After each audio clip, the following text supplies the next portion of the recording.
Hey there, it's Teddy coming to you from down in my record room with a celebration of Jonas, Sublime Media, and a contest entry into his 1,000 subscribers contest. Now, Jonas and I started making videos, I think around the same time, around 2011-ish in there, when I had my previous channel. And I've always loved Jonas's channel, and what I love about it, even more than the records that he shows, is his passion that just oozes through the videos and his uncompromising honesty. He tells you what he likes, he tells you if he doesn't like it as much and why. And it's just an important conversation to have and to share. And tip of the hat, my friend. I really appreciate it. So for his 1,000 subscribers contest, he's asking for folks to share rare and valuable records. I've got maybe a little different perspective on it slightly. When I grew up, when I was young, one of the things that was just beat into our heads was that books were our friends and were to be treated with respect. And I'm sure that was born out of my dad's experience of growing up on a farm during the Depression. And, books were hard to come by in the house. And so when we had books as youngsters, we were really told to treat them respectfully, and we did. Now, at 10 years of age, when I started to collect records, I just transferred that ethos to the records, and I've always respected my friends and have really treated them well all of these years. And I have never gotten into so much what the value of things are. That really came into record collecting later. For many years, and for most people, it was about the music, and it was collecting music, and that's still how I really do it. And not until more recent times where record collecting kind of took on a similar position to stamps or baseball cards, even some books and other things where the value of condition and rarity and the group involved, all that kind of thing came into play. So I really don't know. I'm not that interested in the value itself of these things, and I don't seek it out. I don't knock anybody that does. It's cool. If you like to approach it that way, more power to you. All good. So what I'm going to show is my educated guess of, I think, what is valuable. But I do have one area that I've held back that I know for certain is a nice grouping that is insane. So anyway, let's get started. I've got just 2 or 3 rock records I wanted to show, 2 or 3 jazz records, and then get into the sweet groupings. So first up, rock and roll wise, I wanted to kind of align myself with things that I know that Jonas is interested in and has shown before. And first up is just one of the most delicious copies of the first Grateful Dead album, and this is the mono version. All of the records I'm going to show but one, I've literally stumbled into. I've always tried to be a frugal record collector, and always was wise with my money. In the days of cutout bins and things, you could take $30 and you could make it go a long way.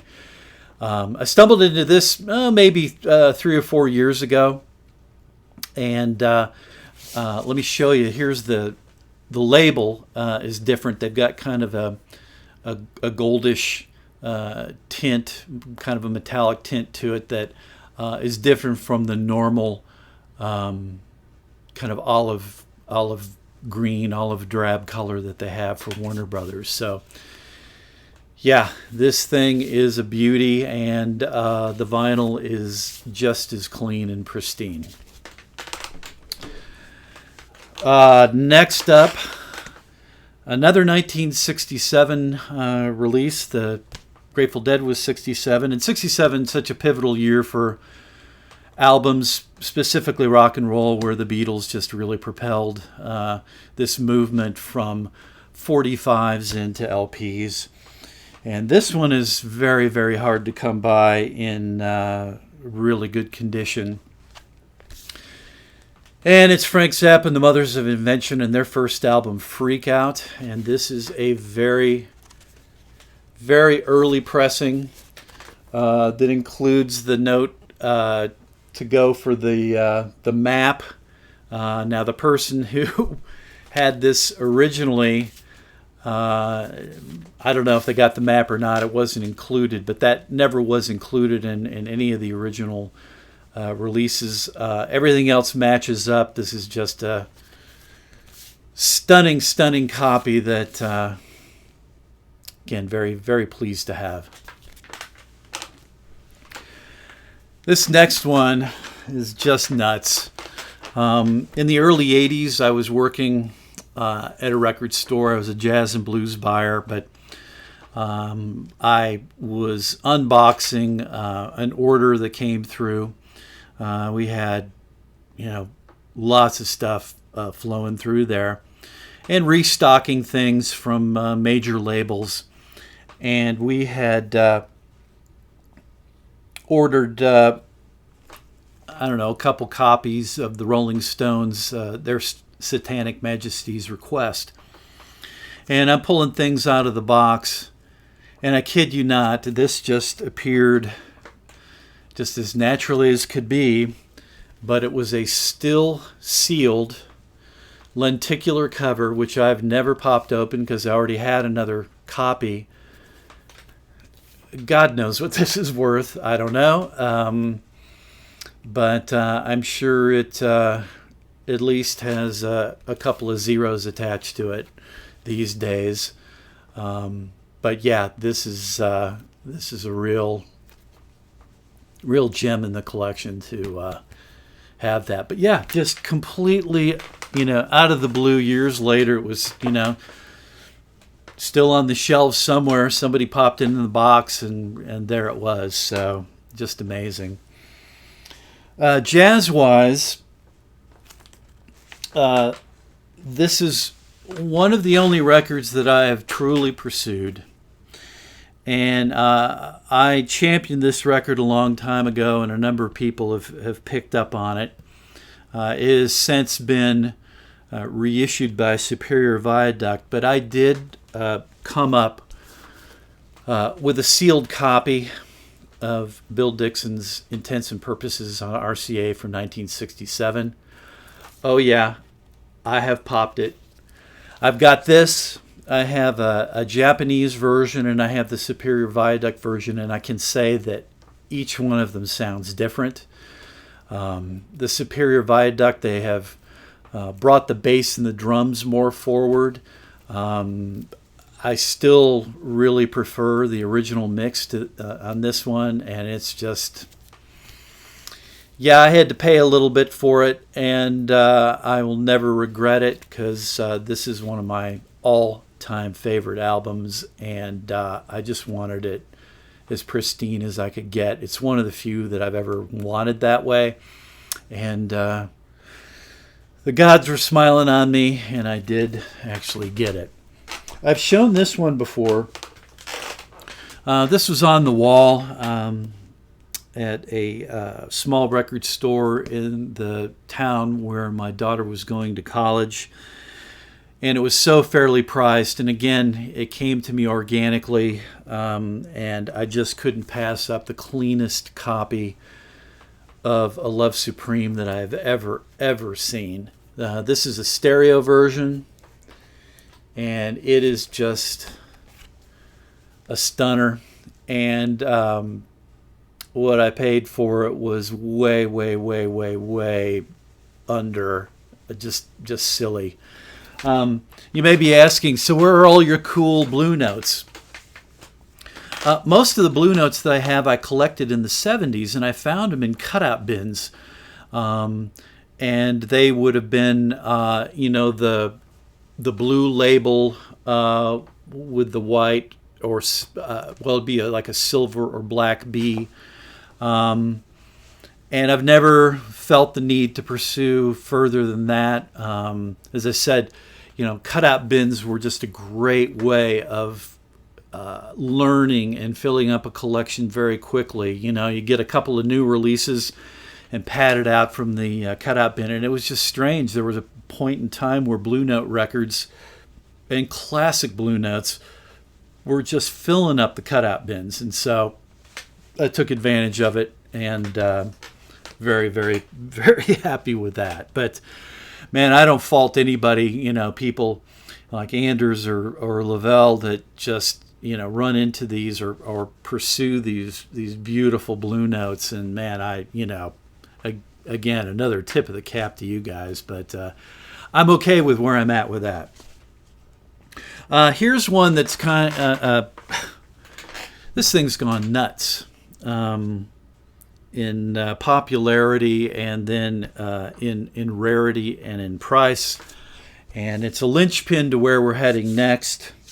But this is an original copy of Languidity from Sunhwa on Philly Jazz from 1978, the foil cover, and this thing has gone through the roof. And I don't know, it's very strange to me, the way that pricing has been going. Sometimes you look on Discogs and, they've got the low price and the median price and the high price. And you'll see the high price, and then you'll go down and look, and there'll be stuff that'll be twice as much as the highest price.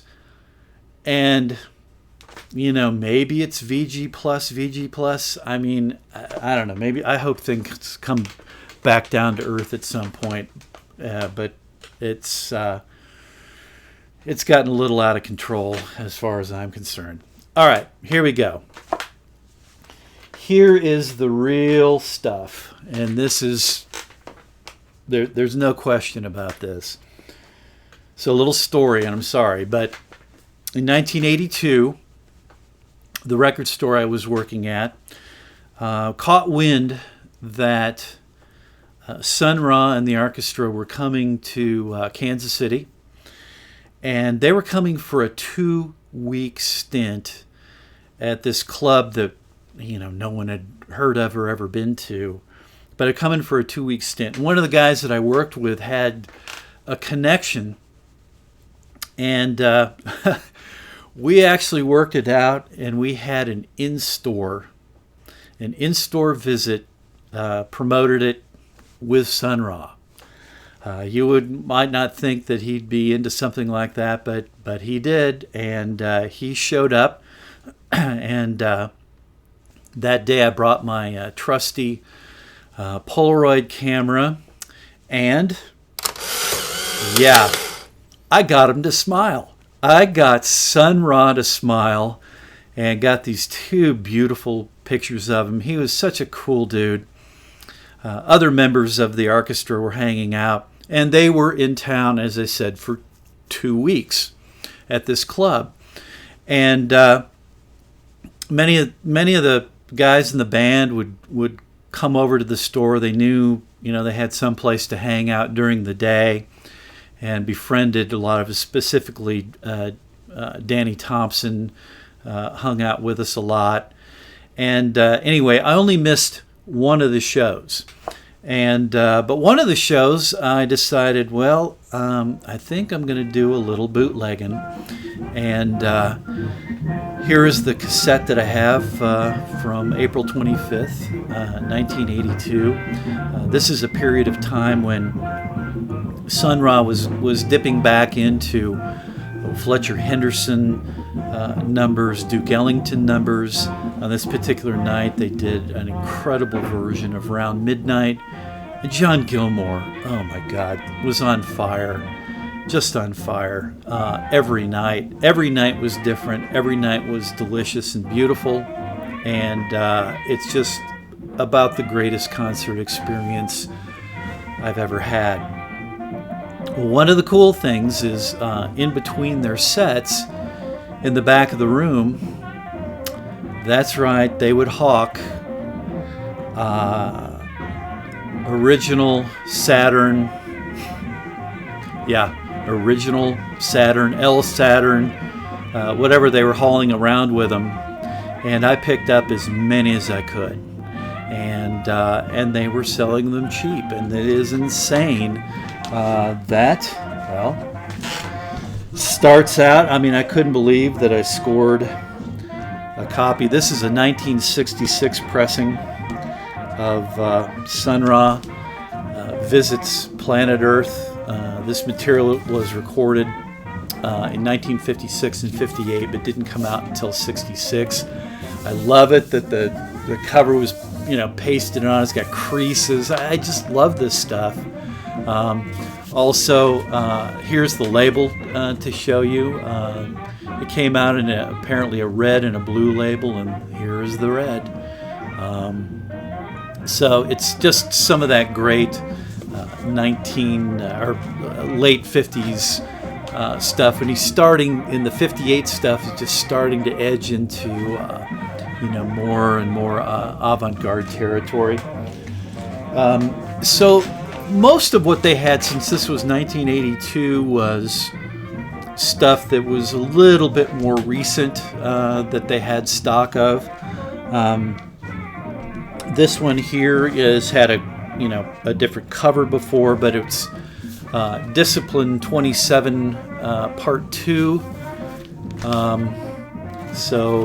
Just in a colored sleeve, they pasted on down here the lineup, the band lineup, and here's the cover as well. I mean the label, excuse me. And many of these labels are just cut out with scissors and pasted on, and they're just beautifully DIY'd pieces of visual and musical art. This one's from 1977, called Taking a Chance. Again, they just cut it out, pasted on a little picture of Sunhwa on the back here. There's a beautiful rubber stamp for Saturn Research Records with the address.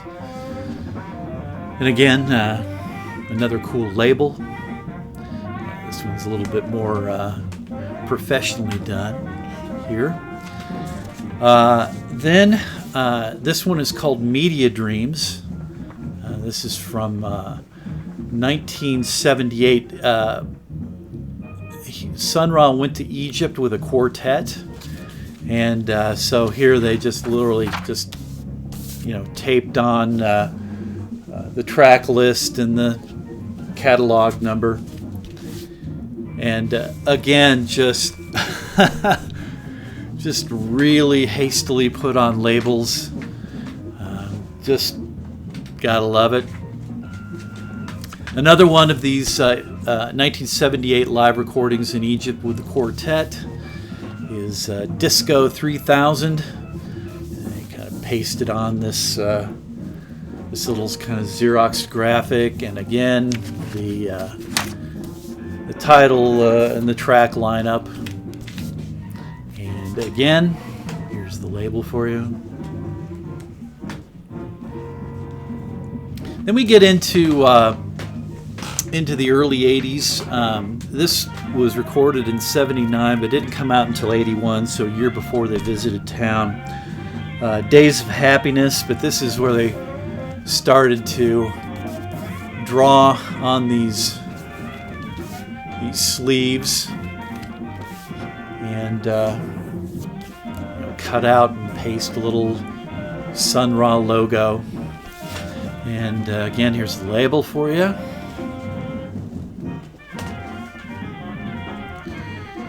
Next up, this is probably from '81, a fireside chat with Lucifer, pasted on cover with a little printed kind of dot matrix artwork, nothing on the back, and again, beautifully handcrafted label. And then there is another one from, I believe, '81, a little bit more elaborate drawing here, Celestial Love. And on this one here, on the label, they did a little extra business with some silver paint and Sharpie, and filled it in that way. I also believe that this is the last, from what I understand, is the last of the studio recorded Saturn releases. But there's so many, and there's so many variations and variables. It's really hard to keep track of. Okay, here we go. This is, those are good, but this is truly priceless. I don't know how you put a price on this. So in one of these breaks, Sunhwa would hang out in the back, and a gaggle of people would gather around him, and he would, philosophize with folks and continue his just being Sunhwa, and people would just want to be, around him, and in his aura and all of that. And one of the shows, there was a little brief moment where there was just him and me, and we were talking, and he said, "Hey, wait, just 1 second," and he went and he got a 45 that just had a white label, and he felt compelled to autograph this for me. I didn't ask for it. As you can see, it says "Omniverse greetings from Sunhwa," and I couldn't want a better autograph. This is from '78. One side is Cosmic Extensions, which is just him on synthesizer and drums, and the other side is oh God, I'm forgetting. It's straight blues piano with drums. Oh God, I'll print it. I'll put it down here. My mind's drawing a blank. I'll put it on here. But this is the most representative Sunhwa thing I can think of, because on one side he's got this earthbound blues piece where he came from, and on the other side it's got outer space, and this I can't even tell you what it means to me, and what the value is. Included in it was this card for the Ra Legion, and on the back, "Dear Sunhwa fan, for information and a membership application to the Ra Legion, please fill out the card. Warning, material is spiritually X-rated and may be habit forming." Yeah, I think so. Habit forming indeed, and this whole thing of record collecting is just habit forming, and has been for decades. So I hope, Jonas, that you enjoyed, and looking forward to seeing who wins that fantastic prize. And I've really enjoyed others' entries. There's just some incredible stuff out there, and man, you deserve it. So anyway, do what you can. Keep it in the groove. I'll see you next time.